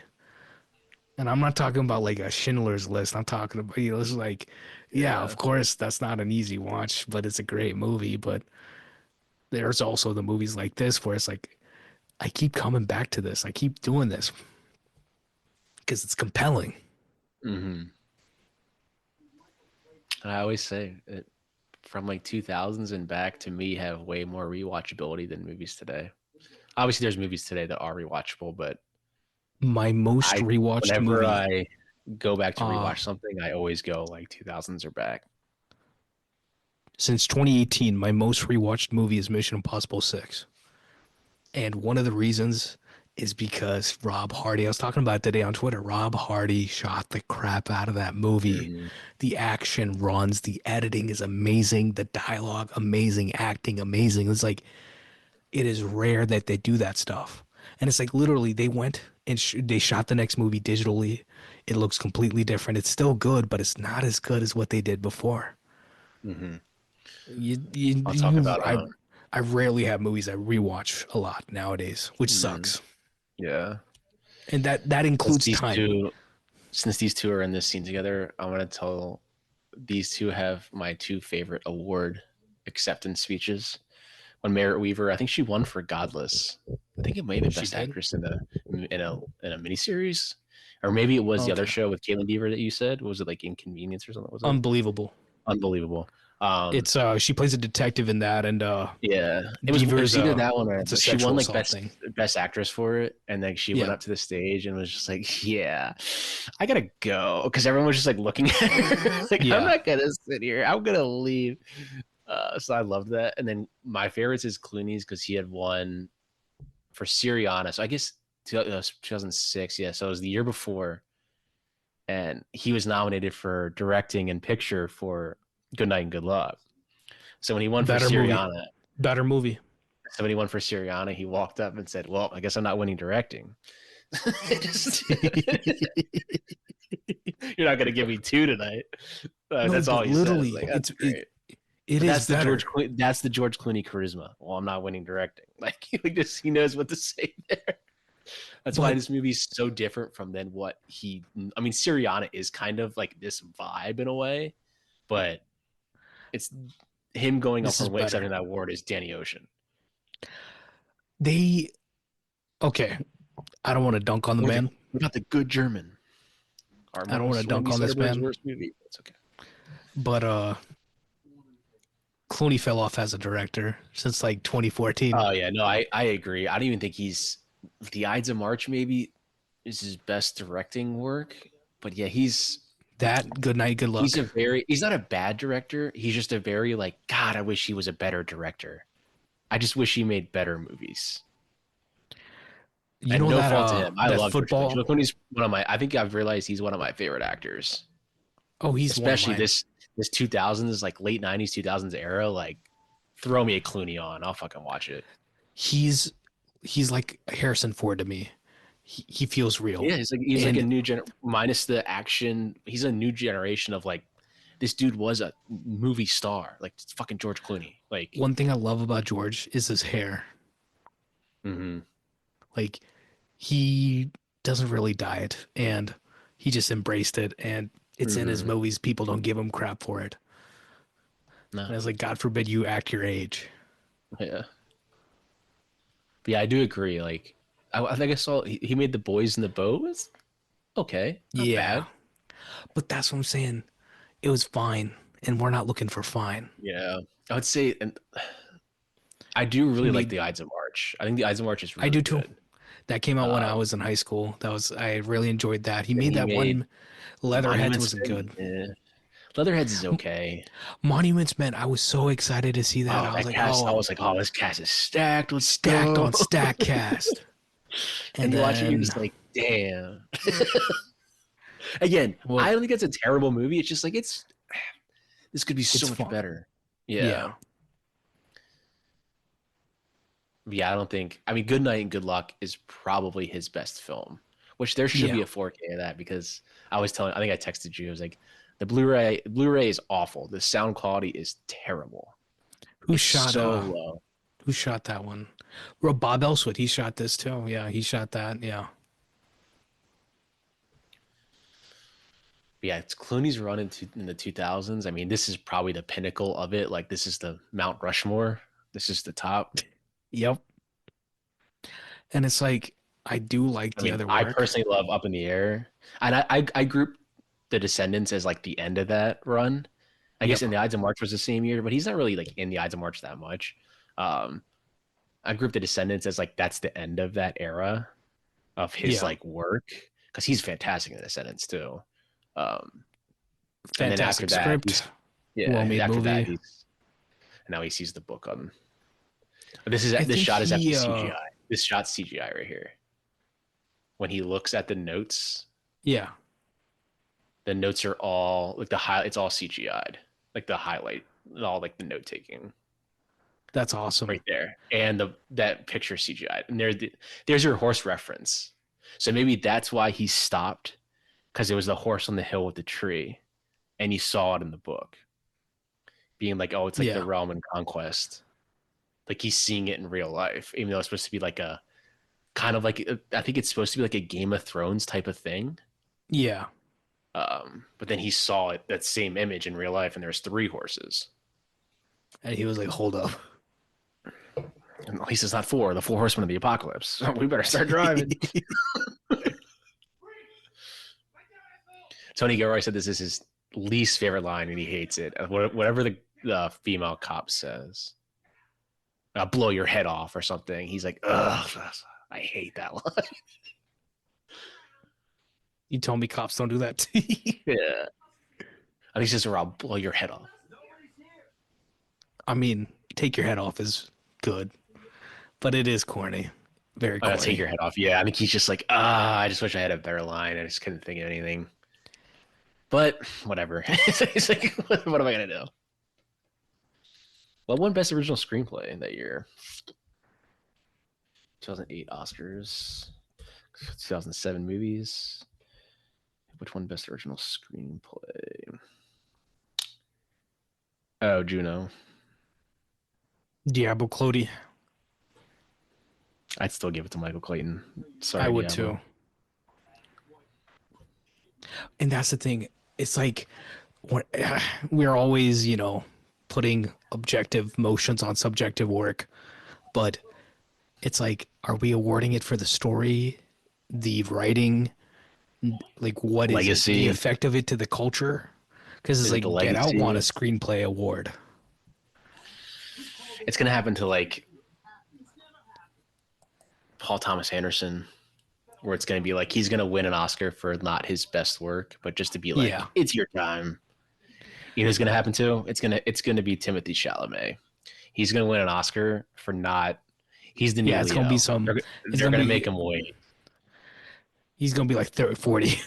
Yeah, and they'll be like, "This is for essentially your work." Jessica This kid's chain Chastain. is super '06. This is Tony Gilroy's son. Interesting. He was like, I was trying to find an actor that would be able to act opposite of George Clooney and not get nervous. And he said, my son said, I'll do it. I mean, Okay. honestly, I don't see that. I'm being genuine. I'm like George Clooney doesn't he doesn't phase me. Like he's just Mhm. he's he's just cool. Like, and you can't for the life of me, you cannot buy cool. You can't create cool. Cool is just whatever this man is. Part And of your I know I'm not DNA. cool because I'm not George Clooney. I'm not Harrison Ford. Harrison Ford is Yeah. effortlessly cool. Coleman Domingo is another dude. That dude's just fucking cool. Yeah, super well spoken. Gravity was the end, not Descendants. Yeah. But Not that again, I he's don't in he's Gravity he's, much, he's not but in it that much. I think that's but why I don't but I really think his whatever 5 minutes in the middle when he's like when when she's like imagining him, he comes back, yeah.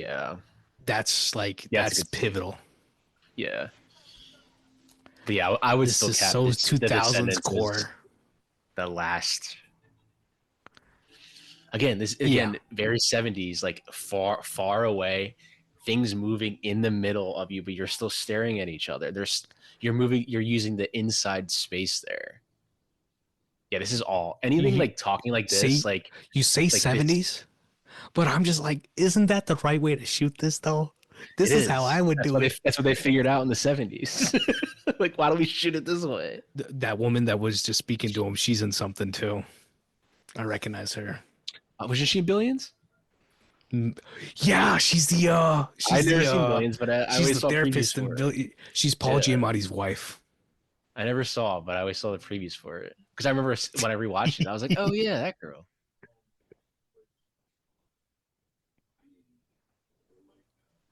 This is the scene I was talking about. There's a focus pull. I'll point it out when it comes to it. Dude, I kind of want to watch some more Clooney stuff after this.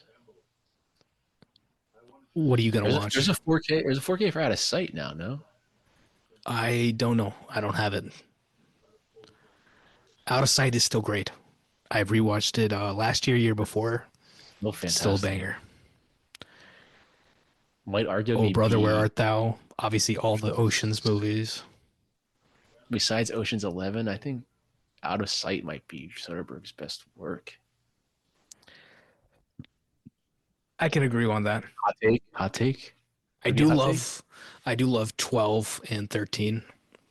Actually, no, I I love group Oceans 13. together. I group Oceans together as like that's one thing. I got to rewatch 12. I'm still chasing that. I have the 4K, but I still haven't watched it. You know who'd be good in it? Would have been good in a Soderbergh movie? Sidney Who? Pollack. Yeah. Yeah. And it doesn't even matter which movie. He makes so many Yeah. different movies, but he would have just fit in If he perfectly. used him in like, yeah, if he used him in any, like, he'd have been great. Man. And you know who produced this movie, right? That got George Clooney on it was Steven Soderbergh. Yeah, he's an EP. Yeah. He's the main reason George is in it. Because Clooney didn't really want to do it in the beginning after Denzel passed. One thing about Soderbergh is that he always for the most part, has a good eye for talent. And I Mm-hmm. say almost because he also backed the Russo brothers. And Didn't he's Spielberg do right, that too? Did Spielberg back but them? he's No, wrong also. It was I could be Soderbergh. wrong. Oh, And Spielberg it's back like John M. Chu. John M. Chu's, yeah, that's it. John M. Chu is fine. I don't He's better than the Russos. definitely. But it's like, no offense, he's never impressed me. He's made compelling Yeah, work, but I'd say it's he's made like it's popular work. but Popular work popular. is more Like of Crazy Rich Asians, I was just rewatching that. It's good. It's competent, but it's not this type of it's competent. not. It's It's just it's yeah. fine. It's not It's doing good. like this is those both. This isn't doing anything different either. Like for Crazy Rich Asians, but this just feels better. Like it feels like it's better put together than like a movie like that. Exactly. And it's like I saw him get director nominations and all this stuff, and I don't know. I will. I enjoyed Wicked. I will die on this hill. I don't like crapping on stuff, but it was terribly lit. Terribly lit. See, okay, if you're gonna backlight, there has to be a subjective reason as to why He you're doing like it. If you, oh, no, my problem. Okay, if you're gonna make a musical, any musical, there has to be a tone to it.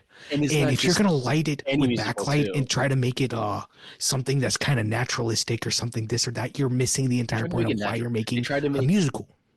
the Wizard of Oz like you're making essentially a movie set in the Wizard of Oz, which was shot on Technicolor, What and is it it? looks like That's what I was about to this, say. and it looks like this. Like I like the movie. I think not like a hater. I actually like I thought it was a pretty solid movie, but it's you're just like, man, this could look so much better. Like, good lord. And it's not like they don't have great Coming people full working on circle. it. Christopher Nolan's production designer, Nathan Crowley, he's the one who did the sets for that. Yep. He's a great, production designer. And it's like there's only so much you All can like do. the costumes, like those are all I didn't have any issue with that. It's just the way it looked. I just was like, this is just you have the Wizard of Oz, and then you have this. And see, you know what the argument is? Probably, oh, we have Bring to back make it look technical. different. We have Oh to yeah. we have to Mhm. make it, This is a different modern. story. This is a different This is story. different. But it's like it's the same They world. better There's a not. I magic will to it. say they better not. I'll probably not talk about Wizard of Oz like that anymore. But the last thing I'll say on it is they better not have a CGI Dorothy. Judy Garland. In it. They better Yeah. not. If you're gonna do that scene, shoot it from behind her. Have a stand-in. Do that. I don't need to see a CGI Judy Garland. You wanna or I don't even know the story of Wicked. Yeah, we'll stop talking about Wicked now. That's enough Wicked talk.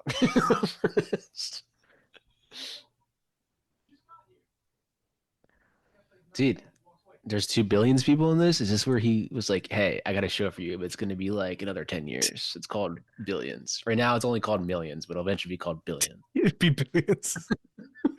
I think it's something where it's like a New York thing because the show is set in New York. Yeah, all New York stage actors, and yeah, So it's like there's an inevitability within it. yeah, I run into each other. Like if you you know me, Creates Twisted Ventures. retention, If and you obviously, um, you're seeing them put. You're like, oh, now I know why his car yeah, explodes, and now they're going to kill him because how dare we kill other people?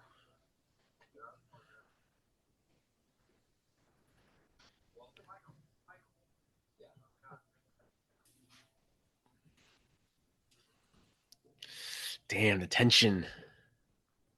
that's how you do it though. You have 5 seconds. Anamorphics, man. Anamorphics. Oh, was that the rack there? Yeah. And it's like I don't know what's going on. I really don't. I think it's also a timing thing. It's like, come on. I mean, this movie is 2 hours long. No. I'm talking about timing with. Sorry, I'm in my head. I'm thinking about like these shots. Like they're so well done. They're simple. Hmm. They're effective. But it's just like it feels like no one wants to Well, take it's the like, time to do them anymore. oh yeah, it's also And like the someone brought up problem with is Black too Bag. many With Black tools. Bag, yeah, with Black Bag, they said like Black Bag does in 90 minutes what an 8 hour TV show does. Same thing with this. This in 2 hours does what an 8 hour But TV show would do. that's what I'm Two saying. hours. It's like we live in a time where they're trying to churn it out because they want more Hmm. numbers. But Yep. It's all about data. It's all data driven. it's like, It oh, used to be box office. Now they just look at VOD streaming. but what is that? But that's the problem. We talk about this all the time. It's a trust me, bro. Oh, like literally Paramount said how much they lost $1 billion on streaming Yep. because it's not feasible. This will obviously end up dropping. Things will even out at some point, Even the and light. then Look we'll at the get lighting more right there. movies. The lighting right there. The only light was Yeah. like a spotlight in the car on his face. Yep. But they wouldn't shoot that now because like it doesn't look natural. Like who But gives a you know what shit? it is though? When you're shooting this and you're shooting on film, you need someone like Bob Elswit, where it's like, Mm, I know how much light we have, I know what film stock we're shooting on, I know everything we're doing, and then like you're confident enough that you're gonna yeah. get your exposures to some Now extent. we're seeing the same. Like oh, they're in the car. And on the best picture um, episode, they've like I think Sean Fennessy said this is basically a modern day noir, and I was like, it is. This is basically a noir Ipsis.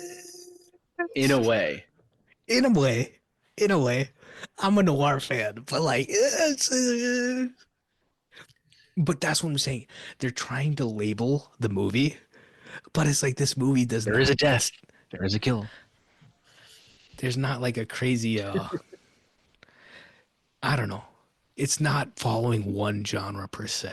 And Mm-hmm. it's like, oh, you could say, oh, this is kind of John Grisham. That's what Why it's like, Ebert compares it yeah. to. But it's That's like, why I think it's very much like a The Insider, Network, yeah, All the that's President's why Men, you Clue. can compare it to an energy. That's what you can Hmm. compare it to. Yeah. An energy or like a character going through like a very short time and they're having a big difference happen within their life. And, it's Hmm. almost spiritual in a sense for I mean, this is all the basically a characters we're talking chase about. scene. Now we're like in a chase scene now, compared to Because think the about opening it. of this movie. Think about the third act of All the President's Men. Think about the third act of The Insider. Think about the third act of 16 Blocks. Think about the third act of all these movies. They are incredibly tense because you Hmm. don't know what's going to happen. Like All the President's Men, they're trying to figure out the story and it ends up being the president's the villain, right? Everybody knows that the president's doing this and Yeah. everyone around him is complicit. And it's like, it's crazy.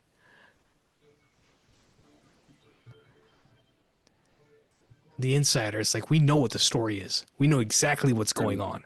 But the Yeah. tension is where are Well, characters even caught up right in? here, but like you have this whole like you already know that he didn't die in that bomb blast, but they had this whole like Oh, it's intense thing. Like beautiful. you don't even know. Like you already know what happens, but it's Yeah, so intense because like why am I like getting like nervous right now? I already know he's not in the car when it explodes. this is Like, beautiful. This plays so much more better one but like at the end of the movie. and the I love this part right here, like because Tony Yori said like when the car blows up and he runs down to it and he throws all of his stuff in there. He's like he's not doing that to say he's dead. He's giving himself like an extra day or two because Yeah, eventually the coroner will be like there's no bones in here. Bones are gonna like I would find yeah. bones in here. You would find So it's just remnants. Yeah, I need a couple days for them to think I'm dead to stop coming after me to get what I need. yeah. Like he's not being like okay I'm dead now. I'm gone. No. He's too smart for that. That's great. That's a great shot. Oh, Yeah, like they don't know where it is. It's just you just see it like a little like in the back. This was the him running up the hill was the trailer shot. The I opening of do the remember trailer. that. Yeah, Him yeah, just yeah. running up the hill.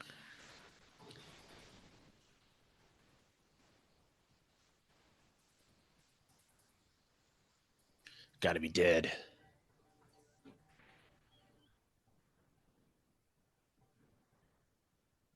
Dude, it's got to be like 20 degrees outside right now. Fire probably feels nice. I do like that. It's a practical fire. You know that man was sweating Mm-hmm. being that close to the fire. Oh yeah. I don't I don't think people realize like I think if you do practical fires, they look so much better even though they do have good, explosions now, but Mm-hmm.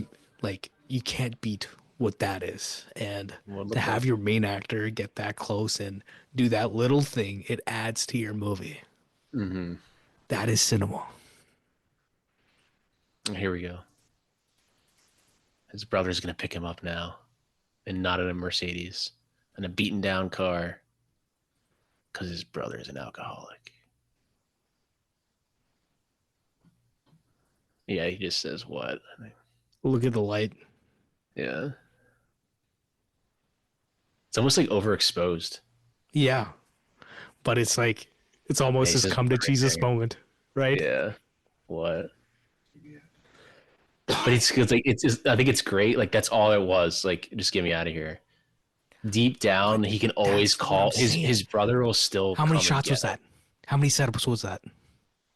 Three. The car Three. driving in, which is probably second unit. You didn't need George there to do that, And then there's like one shot of him getting in the car and then one of his brother reaction. That's it. and And then they driving drive away. off. Four, yeah. So four shots. One was probably second unit.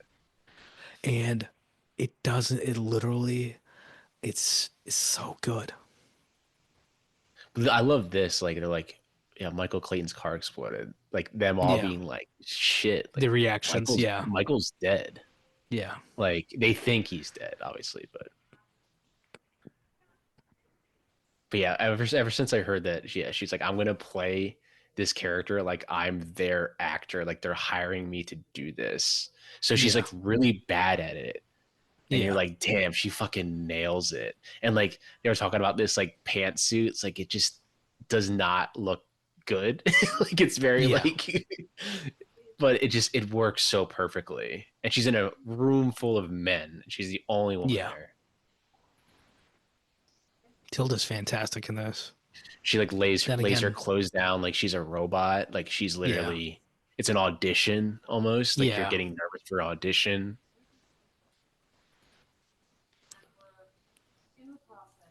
And that's what I'm saying. His introduction to the character is what? In a toilet, Mm. sweating Yep. Sweating. terribly, That's all stressed. you need. Look at them. They got that Dell sponsor. Dell. Is one of my favorite endings ever in the movie. Oh, I know.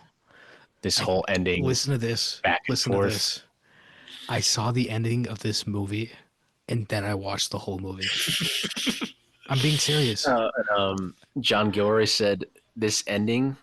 Um, Because you have no context to the ending. You have to watch the yeah, movie to know, right? when he edited together, because obviously when you put the movie together, you're obviously gonna have changes and stuff. They Yeah. didn't change it at all. That edit of this final, like them when she sees George, is Yeah. the first edit he did of that pass, and he said the entire take of George talking. Yeah. I used the same take. I didn't change it at all. It was the same take. I think you said it was like take two. He said George just nailed it, and like he said we didn't touch that scene. Like it was done perfectly. Awesome. And those sorts of things you can tell on the day. I feel like He's just when you, like you watch. They probably just watched it. And you're like, dude, no notes. That was it. yeah. Like, that was exactly what I wanted. Like, and they said that This is his I think little they bit of were up. oceans. They were up. This was like the second or third floor. Yeah. And the entire light coming in. There's no other light besides the them blasting the windows out. There's no Yeah. other light coming in anywhere. All this light is from that light source. It's So fantastic. that's all they lit was just that they blew out the windows. That's all they did. It's a lot, but it's worth it. And you probably just, you look at it and you're like, damn. You probably just look Well, at it the lens like, this looks good. But yeah, this is but all the you get first what I mean, right? By pass of like this edit of this scene. that light also Mm-hmm. is very much like the light in the car. Is very white. Is very almost pure. Mm-hmm. Yeah, he was just like, George was just perfect. I didn't need anything else. George got Like me it's shut unheard up. of. That's unheard of to just the first you put this scene together the first time. That's what you used. That's They didn't unheard change it of. at all. Didn't change it at all.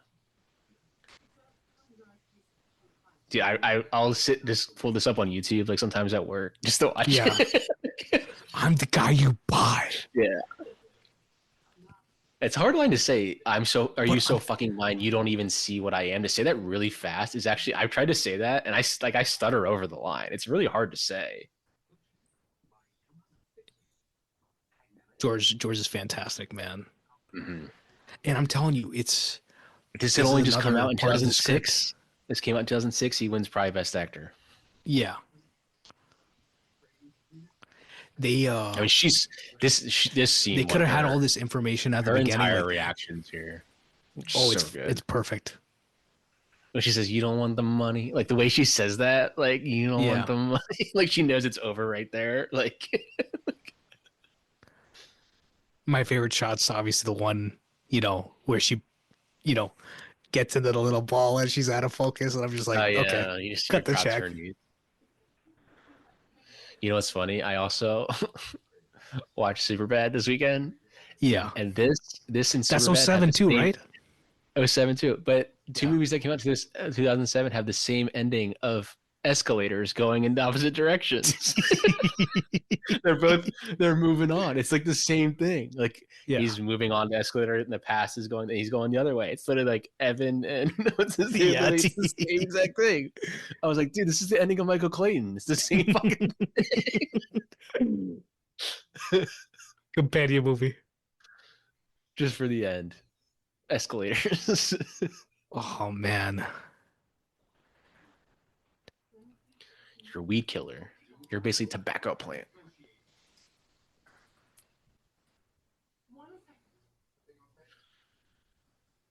He's finally in control. From the entire movie, he's finally in control. And even then he's lying, isn't he? Yeah. I just needed you to say it. And you're so fucked. You're so fucked. This right here, this little confrontation is what I saw of Michael Clayton for the first time. And I was like, I don't know what this is. And I was like, what's the Shiva line? Why is this happening? And then, it was on in like 2 hours. Usually whatever HBO, they'd have it on at like 7 and then they have the movie back on at like 10 or something. So this shot right here is fantastic. Her shaking too, like oh Yeah, that's what I'm saying. she just drops. She just drops. She knows it's over. One of my They just favorite walk details is the one of the detective, the Mexican detective, the one that's in Dexter. You hear his voice actually.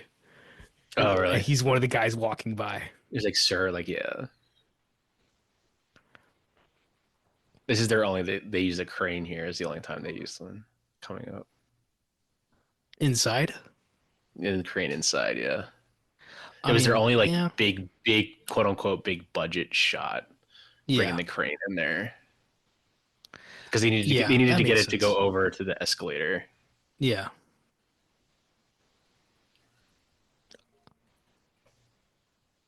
This shot right here. Yeah. I'm done. Just like in Superbad. We're moving on. Going to college. We're going to college. I mean, it's very like straightforward on the nose. This shot, like he's funny? Obviously moving on. This shot right here, the past behind. But Bob Elsa does this shot again in Rogue Nation, in Mission Impossible 5, at the beginning when they go to the opera. Except it's like 4 escalators, I think, and it is in a train station or something. Yeah.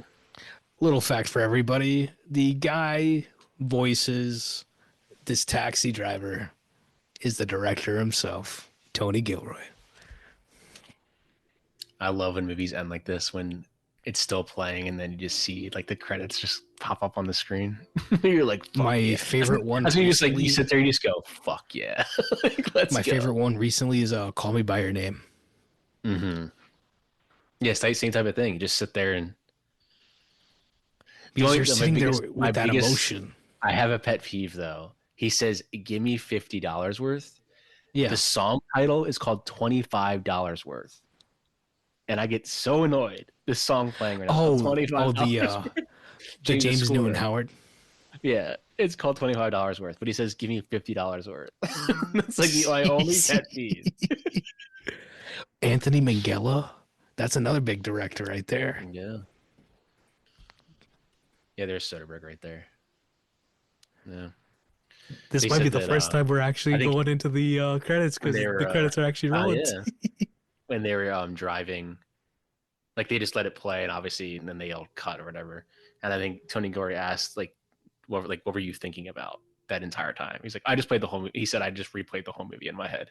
I went through the script in my head, like thinking Be of like, the entire dang. plot. Yeah, I was I like, just thought of the that's entire. just- And then when he told me that, and then he said when he told me that, and I watched the dailies of it, I was like, oh yeah, you can literally see him playing the entire movie in his head, like he's just thinking about it, like just the entire script. And you're like, damn, okay, you're like, that guy's an actor. Yeah, I don't even need to tell him to do. George is Because still normally one of the people are best. just sit there. I would love. He needs to start acting again. He was in Wolves. Wolves. So many people were watching that on the plane. I couldn't bring myself to watch it. It's decent. It could have been way better. That's why I don't want to get mad. So I'm like, I just don't want to put myself mean, on it. they I'll say- watch Michael Clayton instead. They say Ocean's 14 is coming and everyone's coming back. But Soderbergh If better be Soder- coming back, or I Yeah, ain't if watching. Soderbergh is there, I mean, then- I'm gonna watch it, but I'm not gonna probably like it as much. No Bernie Mac. He's the only one who's passed, right? No, and Carl Reiner. Oh yeah, R.I.P. Michael Clayton. Let's go. Michael Clayton. What a picture. Michael Coken. Is someone trying to say Michael Caine? Michael Clayton. Michael Clayton. What a picture.